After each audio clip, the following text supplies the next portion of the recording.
Hey everybody, and welcome back to Betty and Leon. On today's episode, the journeyman gets into Betty.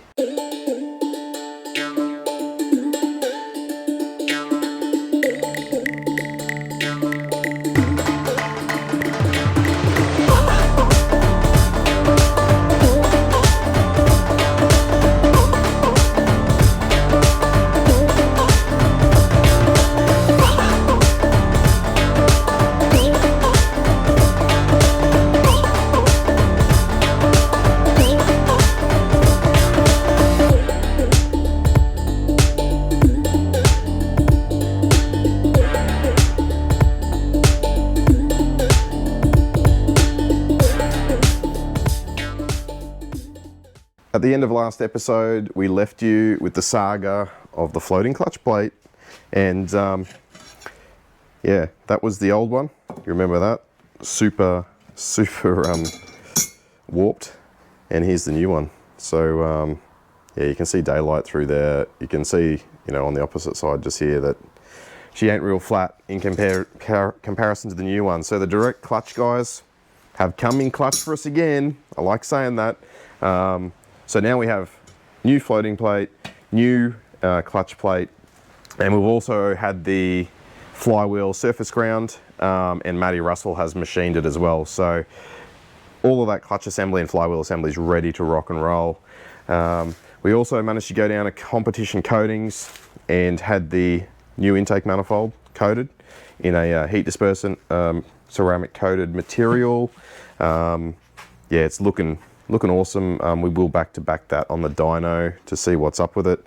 Will it make more horsepower? We don't know, but that's the whole point of the dyno. We've also managed to acquire a short shifter, beautifully made by Darren Hossack. Darren is a current racer in Group N, but also you'd probably know him from the Group A supercar era.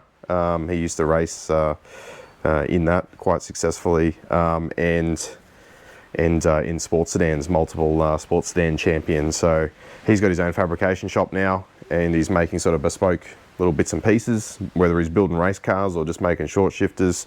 Quality works fantastic, and it's the same shifter that we run in Leon, so Betty's going to get the same deal. Yeah, they're awesome. Can't say enough about them. Fuel tanks. We went through a long process of I've previously drawn these and had them laser cut a long time ago. The plan was to get this fuel tank into Leon for this season, but we're thinking further ahead. There's a few changes we want to make in the rear end of Leon. So what we want to do there is put a Race Products floating diff in it, which we've already got the housing, so we just need the actual, you know, machined floating bits.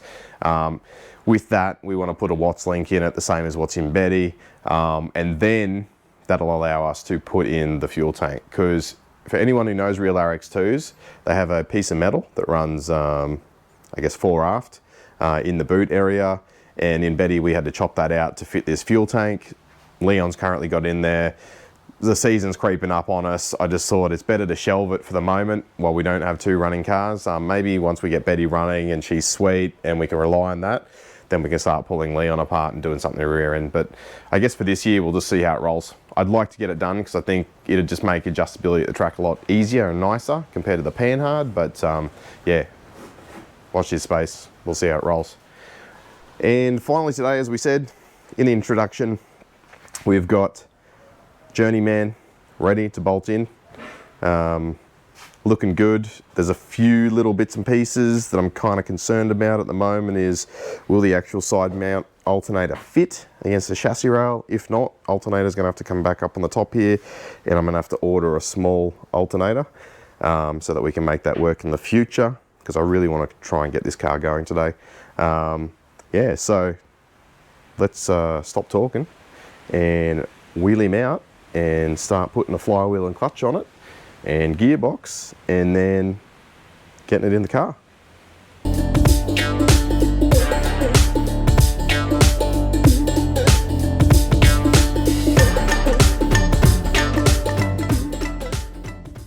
Changing the pilot bearing. A couple of ways you can do this, using this funky tool, or the old bread and I bet you we're going to use grease technique. Yeah, well. Because this thing has failed me before. Ready? Yep. Yep. And that's kind of what I expected to happen there. Yeah, that's what I expected too. I feel like it did slide a little bit though. It actually did. Yeah. I reckon I can see the... Let's try again. There you go. It's a close-up action there. It's out of focus, close-up action. Out of, yeah. Beautiful. Love it. Love it, love it. High production round here. Yep. The life of a... YouTube dollars are just rolling in. Yeah. Them YouTube dollars are making us not have to go to work every day and spend countless hours at work. That's for sure. Anything else, did you? Oh, I don't even want to know. I did my 24. Oh, yeah. Yeah, one of us is living the limelight. Yep. I, however, am not. Yeah, that was great. Let's have a on and just knead it. Not really, you just shove it in. Yes. Yeah, it's already coming out. Yeah, she's coming. Got a pilot bearing out by using bread. Boom. Boom. There you go. Non-destructive means of getting that out. Next up, like I said at the start of the show, flywheel, back looking beautiful, surface ground, machined around the outside. The reason why you got to actually machine the outside of this down, and you're only talking, you know, 3 thou, 4 thou, something like that, is because you need to have a step of at least, I shouldn't say at least, you should have a step of 100 thou between the surface friction face and the mounting face of the clutch. So Matty Russell did the machining around the outside, direct clutch, did the surface grind, and now we have flywheel back, ready to roll. So just brake cleaning it. You never know what they use when they're doing all those sort of operations on it, so we need to clean it up with the brake cleaner. Then we can clean up the counterweight because it's got a little bit of surface rust. And once that's clean, we'll bolt him back on and then bolt the clutch on. Flywheel's now clean. On the flywheel bolts, I use, see those washers, actually, can you see that? Probably not. Maybe. Special kind of washer called a Nord lock washer, and they're really good for anti-vibration. So that's why I use them on the flywheel, because I don't really fancy having a flywheel come off and attack my legs at 11,000 RPM.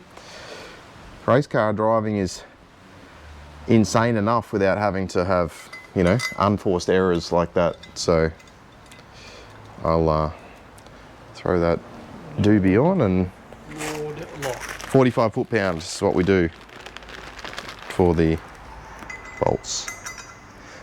They are expensive little things though, so I feel like they're over $1 a washer or something, but I mean, for the sake of whatever it is, six bolts, kind of cheap insurance is what I think.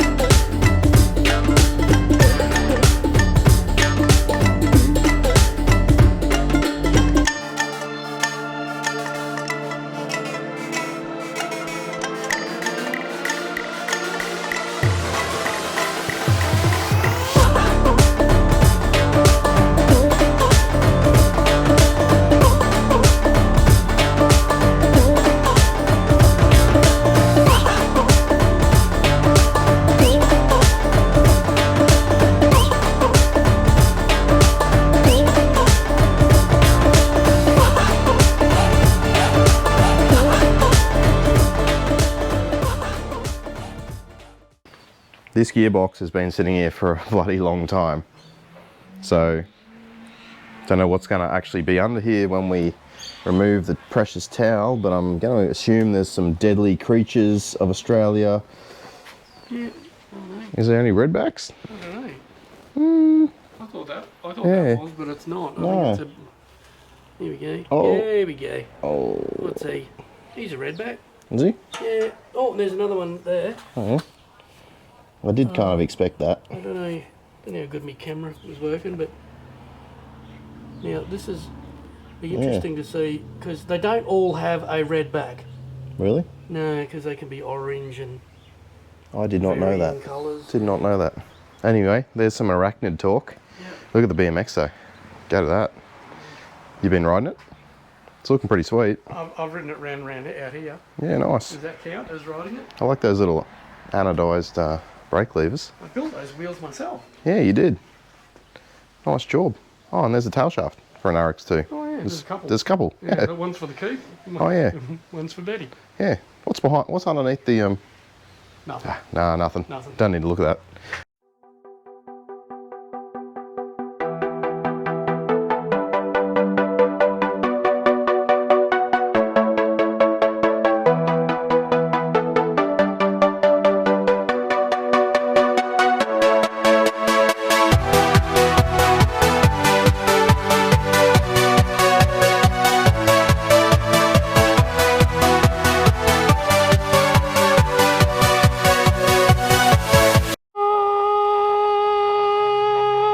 It's more like a saxophone. It is. Whatever your instrument is. So, what we found was that the heat shield here has a bolt on it that is seized up, and it was because it was stainless steel versus mild steel, a little bit of heat. We can't get it off, and it makes it a pain to actually remove the exhaust. I sound like Optimus Prime. Roll out Autobots with your RX2. Anyway, that was really weird. But anyway, so we got to get this baby out. We're gonna, plan of attack will be to heat it up with some map gas, and then hopefully get a pair of multi grips or something on the head because it's actually stripped out the Allen key. Wind him out, put a new bolt in it, and Bob's your uncle. Let's see how that goes. Bet you it goes nothing like what I just said. I think it's easier to get to it from here. Has it got it?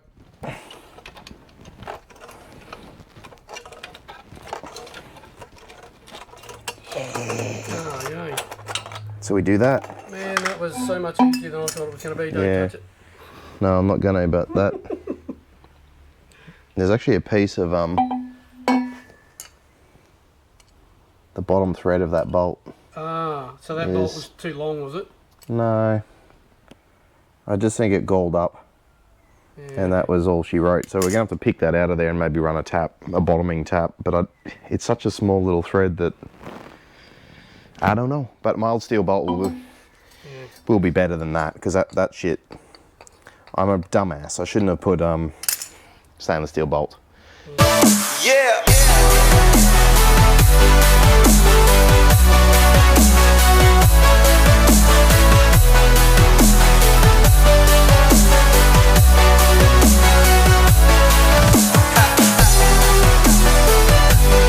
Okay, I can probably go down a fair way there, you know.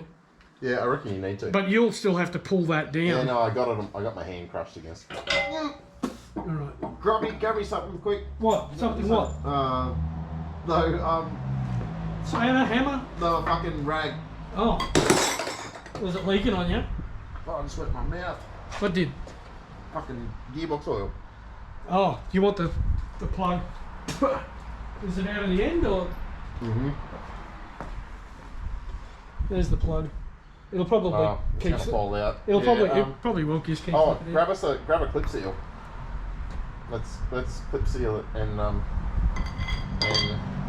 What do you mean a clip seal? clip seal bag, like a glad bag. Just a little plastic bag. Yeah, and then we'll just cable tie it so it doesn't leak on my face.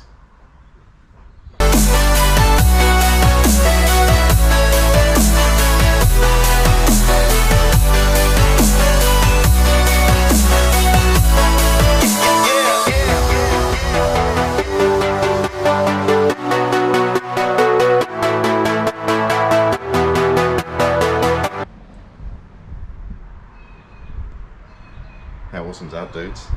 Engine is now in the car. And look at the side mount alternator, get in there. Look at that. Plenty of clearance, a whole hand's full. So concerns did not come to fruition. Some idiot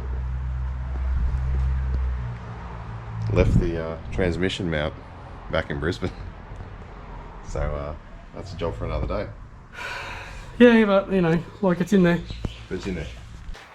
That concludes it for today. Engine in car, journeyman in Betty. Awesome. See you in the next one. We're going to fire this thing up.